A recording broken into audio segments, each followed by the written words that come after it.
Sabrina Medjober, bonjour. Bonjour, Merci Monsieur Florentin. beaucoup d'être venu chez Boulevard Voltaire. Je vous en prie. Je crois que nos lecteurs et nos abonnés du site boulevardvoltaire.fr vous connaissent parce que vous êtes médiatisé, vous passez régulièrement sur CNews.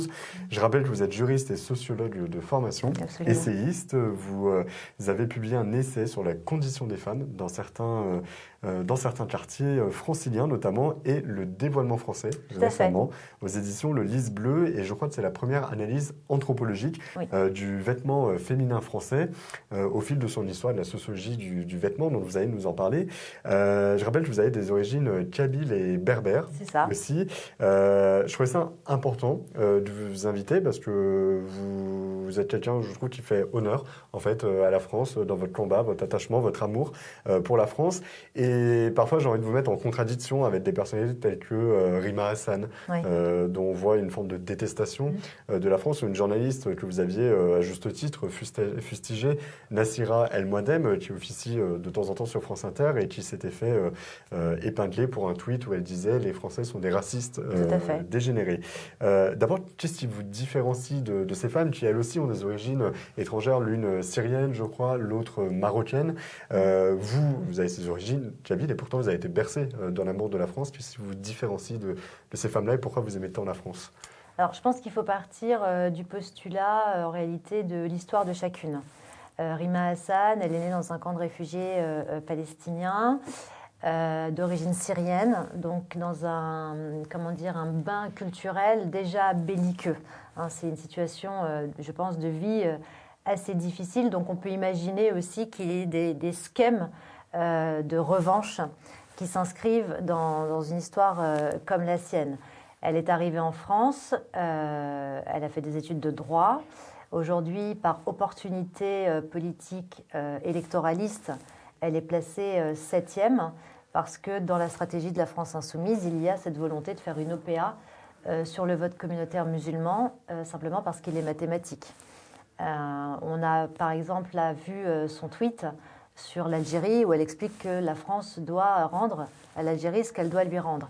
Elle le fait sciemment. Pourquoi ? Parce qu'elle sait que la diaspora algérienne est extrêmement nombreuse en France et que donc c'est un calcul cynique, arithmétique, sans embâge en réalité.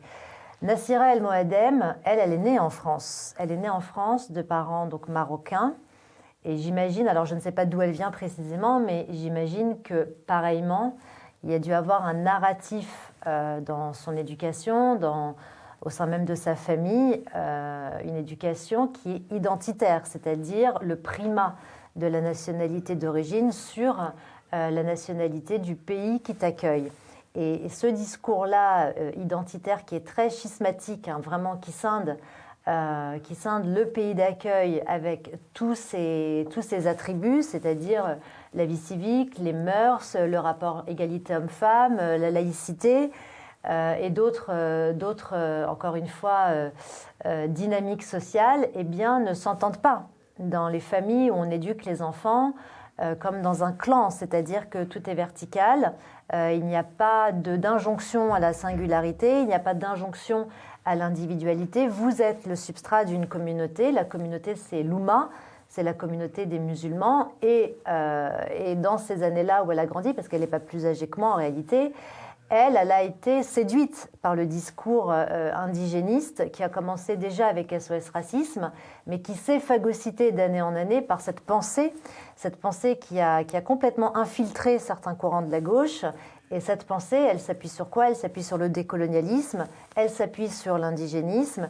Et à l'instar de ce qu'on voit aux États-Unis, qui a commencé à fleurir dans les années 80, c'est-à-dire la fameuse philosophie woke, qui, elle, a trouvé des victimes, le statut moral des victimes par l'esclavagisme, eh bien, ils l'ont décorrélé en Occident par l'aphorisme de « vous êtes des descendants de colonisés, donc vous êtes des colonisés éternels », et la France, et ou l'Occident d'ailleurs, demeure l'éternel bourreau colonisateur. Et malheureusement, cette génération ne s'est pas sortie de cette matrice.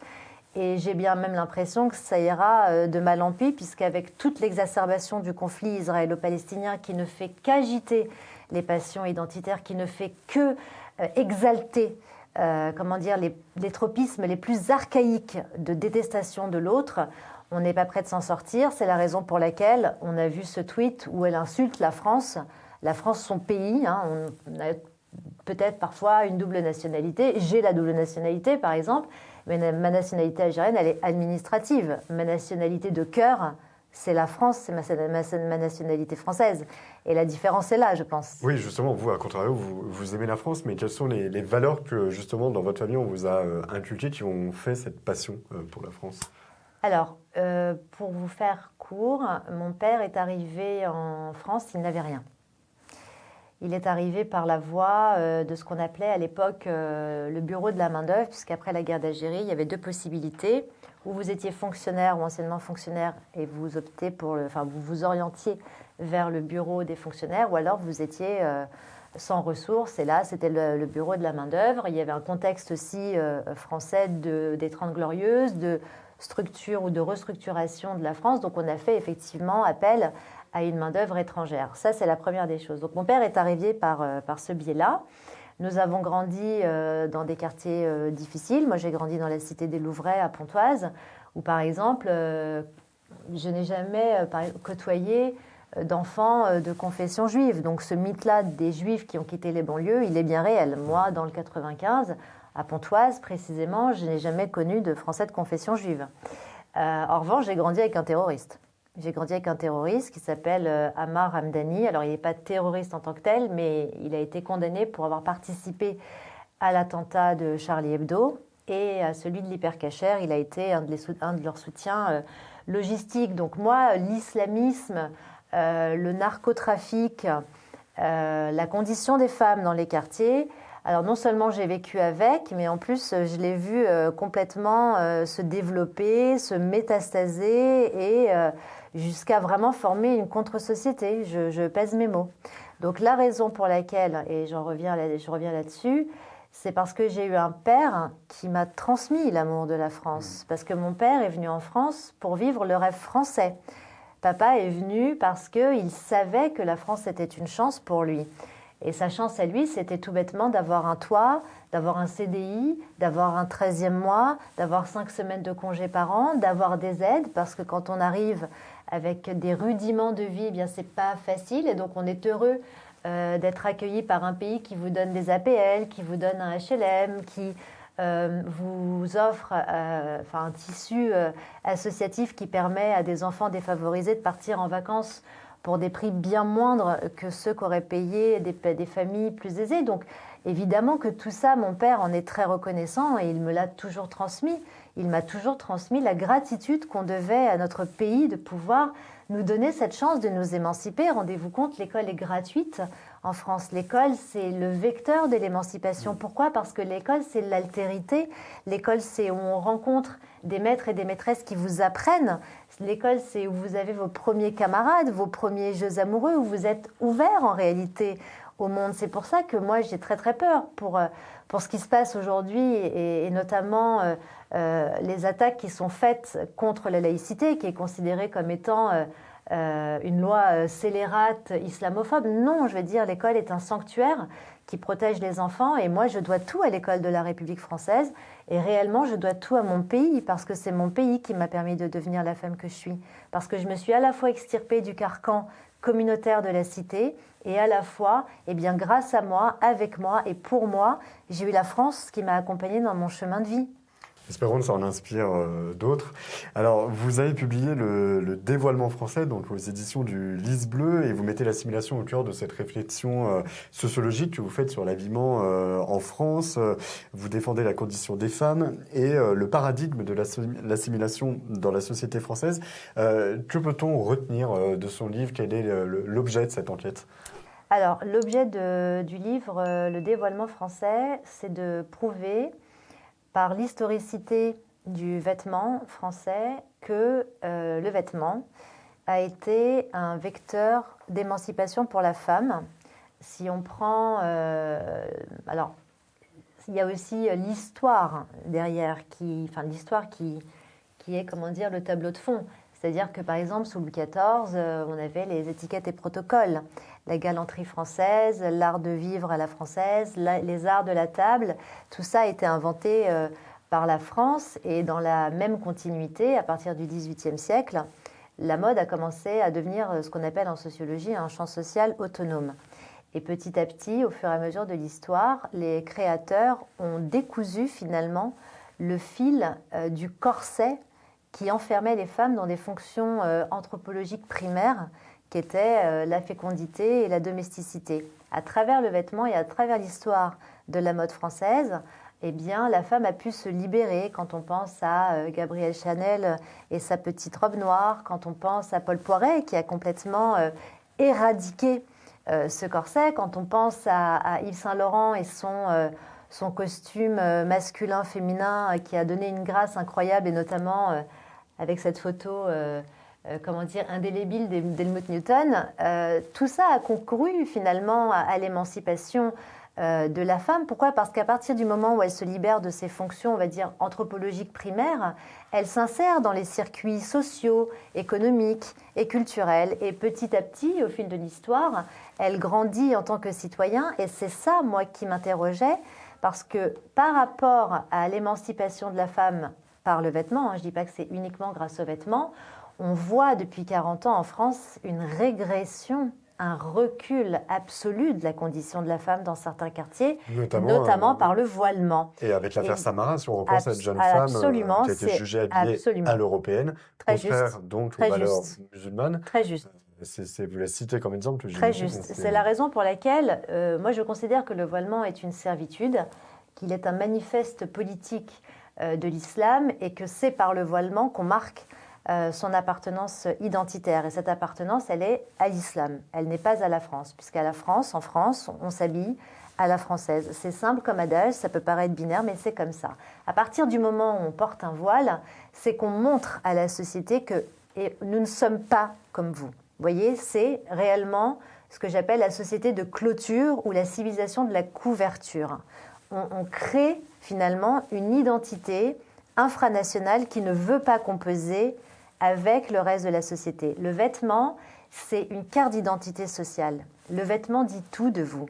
Il dit ce que vous êtes, ce que vous faites et comment surtout vous vous représentez dans la société. C'est ça qui est très important. Donc l'idée et l'objectif de cet essai, c'est de montrer finalement que le voile est tout à fait contraire à l'idée que l'on se fait de l'intégration et tout à fait contraire à l'idée, en tout cas de ce qu'il en reste, de l'assimilation. L'assimilation, c'est c'est un aphorisme, c'est une dynamique anthropologique française.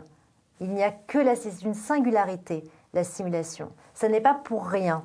Ça n'est pas pour rien que depuis la Troisième République, ou même finalement depuis Louis XIV qui a arasé les langues et les provinces pour en faire un État unitaire, ça n'est pas pour rien qu'en France, on doit être français.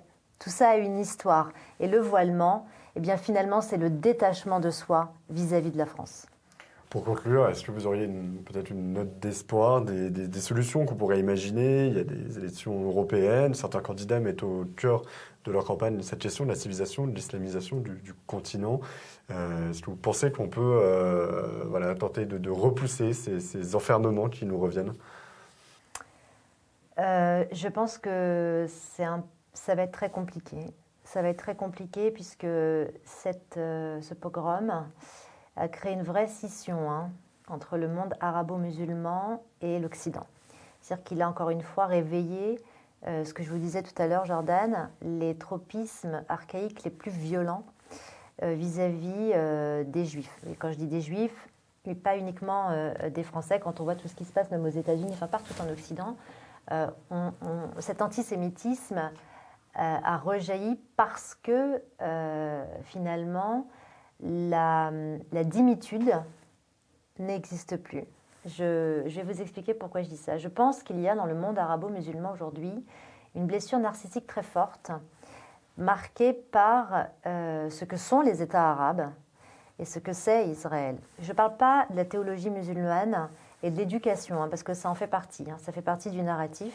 Je ne parle pas de ça, je parle simplement d'un point de vue macro-politique. Les régimes arabo-musulmans ne sont que des dictatures ou des théocraties qui ont échappé à l'altérité, qui ont échappé à la modernité, qui ont échappé aux principes même de ce que fonde une nation, c'est-à-dire la citoyenneté, la liberté, l'altérité, l'individualité, tout en respectant évidemment des codes communs. Et le fait qu'Israël soit dans cette région comme une sorte de tumeur en plein Proche-Orient est quelque chose qui pour eux est inacceptable. Inacceptable. Et je pense que c'est la raison pour laquelle ce pogrom a été malheureusement perpétré et qu'on appelle encore. Il y a récemment un membre éminent du cabinet de l'émirat du Qatar qui a annoncé ça. Et donc les réverbérations en Occident ne sont pas du tout prêtes malheureusement de se réduire parce que le conflit, vous avez vu ce qui s'est passé à Rafah, ne fait qu'exacerber les tensions identitaires. Donc tant que ce conflit ne sera pas résolu, et ça va être très compliqué de le résoudre parce que ça dépasse même le Quai d'Orsay en réalité, je pense que la situation mais vraiment partout en Europe ne fera que malheureusement s'aggraver. S'aggraver pourquoi ? Parce qu'ils ont aujourd'hui, les frères musulmans, infiltré beaucoup de nos institutions, quel que soit le pays. Quand on voit ce qu'est par exemple devenu la Belgique, l'Allemagne, là ils ont tenté encore récemment de faire une offensive en prenant un État califal. Aux États-Unis, pareil, ça me semble très très compliqué. En France, on a quand même un ministre de l'Intérieur qui opère de façon à calmer ces tensions.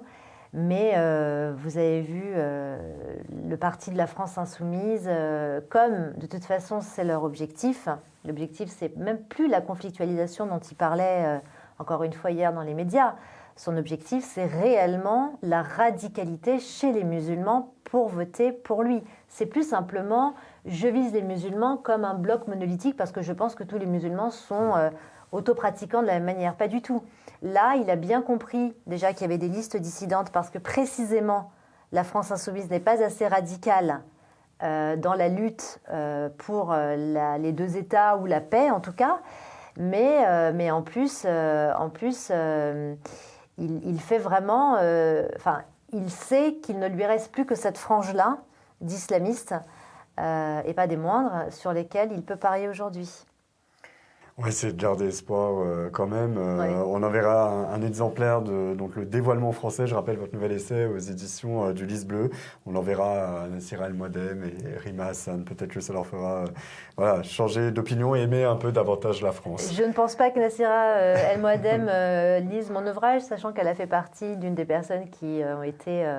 qui ont pris partie prenante à, vous savez, ce qu'on appelle les shitstorms, après le 7 octobre, où j'avais simplement énoncé les chiffres du ministère de l'Intérieur. Mais vous voyez, cette logique clanique-là, en fait, c'est ça qu'il faut déverrouiller. Parce qu'à partir du moment où vous vous extirpez du carcan, à partir du moment où vous n'êtes plus un substrat, là, il y a conflit de loyauté, trahison culturelle, brisure du culte des siens, qui méritent la mort. Alors que ce soit la mort médiatique, la mort sociale ou la mort physique, ils sont malheureusement imprégnés, encore une fois, de ces tropismes archaïques. Et c'est ça qui est dommage. Ça mérite surtout d'en reparler. On n'hésitera pas à vous réinviter. Merci beaucoup d'être venu chez nous. Donc, le dévoilement français aux éditions du Lys Bleu.